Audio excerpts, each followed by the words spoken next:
কোরবানি ঈদকে ঘিরে চলা রাজধানীর মসলার বাজার। সপ্তাহ ব্যবধানে কেজিতে 100 টাকা বেড়েছে কাঁচামরিচের দাম। আদা রসুনে বেড়েছে 30 থেকে 70 টাকা। একদিনে শসার দাম 20 টাকা বেড়ে ঠেকেছে 100 টাকায়।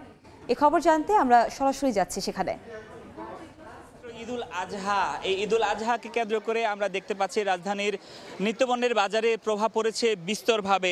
যেমনটি যদি আমরা মশলার বাজারের কথা বলি, আমরা দেখতে পাচ্ছি যে রাজধানীর এই ঈদুল আজহাকে কেন্দ্র করে যেসব মশলা আসলে নিত্য প্রয়োজনীয় হয়ে পড়ে সেসব মশলার দামের তারতম্য আমরা কিন্তু দেখতে পাচ্ছি। এই বছর ভোক্তারা যেটি অভিযোগ করছেন, বিভিন্ন ধরনের মশলা, বিশেষ করে গরম মশলা যেগুলো আছে, এলাচ, দারচিনি, লবঙ্গ, জিরা, এসব পণ্যের কিন্তু দামের বিস্তর প্রভাব কিন্তু পড়েছে। আমরা যেটি দেখতে পাচ্ছি গত বছরের তুলনায় এবছর আমরা যদি দেখতে পাচ্ছি, যেটি এলাচ বিক্রি হয়েছিল 2400-2600 টাকায়, সেটি এবার 4500 টাকা পর্যন্ত কিন্তু এটি পৌঁছেছে।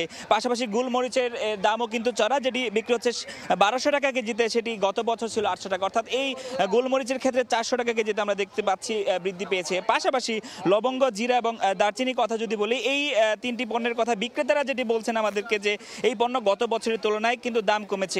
আমরা যেটি ক্রেতাদের কাছ থেকে জানতে পেরেছি, তারা অভিযোগ করছেন যে প্রত্যেকটি পণ্যতে কিন্তু প্রভাব পড়েছে এবং প্রতিটি পণ্য যখন খুচরা পর্যায়ে অল্প পরিমাণে নেওয়া হয়, তখন কিন্তু এসব পণ্যের দাম স্বাভাবিকভাবে কিন্তু বৃদ্ধি পাচ্ছে। তো এছাড়াও আমরা যেটি দেখেছি, এই বিভিন্ন বাজার ঘুরে যেটি দেখতে পেয়েছি আমরা, যে এইসব পণ্যের দাম প্রভাব পড়েছে। পাশাপাশি অন্যান্য যেসব নিত্যপণ্য আছে সেসব পণ্যের দামে কিন্তু প্রভাব পড়েছে। তো রাজধানীর কারওয়ান বাজার থেকে এই মশলা বাজার কিংবা নিত্যপণ্যের বাজারে এই ছিল আমার কাছে সবশেষ খবর। আমরা সরাসরি যুক্ত ছিলাম কারওয়ান বাজার থেকে।